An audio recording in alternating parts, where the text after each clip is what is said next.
Hello বন্ধুরা, তো চলো সকালবেলা আজকে নাস্তা করার পার্টটা আমি নিয়েছি।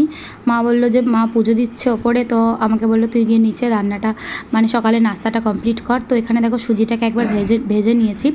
এখানে বানাবো উগমাই বলে এখানে। তো আমরা সেটাকে উগমা না উপমা এরম এটা কিছু বলবে হয়তো। তো আমরা এটাকে বলে থাকি ঝাল সুজি, ঝাল মিষ্টি সুজি। যাই হোক, খেতে কিন্তু দারুণ লাগে, আর সকালের নাস্তাতে বেশ পেটটাও ভরে যায় অনেকটা, আর ভালোও লাগে। তো এখানে আমি একটুখানি ফোড়নে দিয়ে দিয়েছি সর্ষে, কালো সর্ষে, আর একটু কারি পাত্তা, আর একটু পেঁয়াজ, একটু লঙ্কা, পরিমাণ মতো নুন দিয়ে নেবে। আর এখানে না একটু চানা ডাল দিলে খুব ভালো লাগে, ছোলার ডাল যেটাকে বলে, তাহলে কুড়কুড় ব্যাপারটা আসে, একটু মটমট করে খেতে খেতে খুব ভালো লাগে। আর এখানে তুমি বাদামও দিতে পারো, কিন্তু বাদাম দিলে না ফির গ্যাস করার প্রবলেম থাকে, গ্যাস হয়ে যাওয়ার জন্য বাদামটা দিইনি, কাঁচা বাদামটাকে অ্যাভয়েড করলাম আজকে।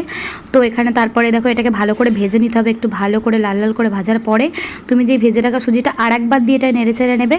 তারপরে এটাকে ভালো করে নেড়ে চেড়ে নিয়ে একটু পরিমাণ মতন চিনি দিয়ে দেবে, ঝাল মিষ্টি দুটোই তো থাকে।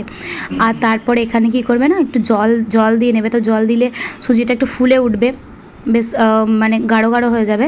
তারপর এটা তো আরও ঝরঝরে হয়, আমার ততটা ভালো হলো না, দোকানেরগুলো আরও বেশি ভালো হয়, ঝরঝরে হয়। তারপরে এখানে লাল চা নীল চা দুটোই বানিয়ে নিয়েছি, লাল চা হলুদ চা। তো সকালের আজকে ব্রেকফাস্ট এটাই ছিল। তোমাদের কেমন লাগলো জানিও।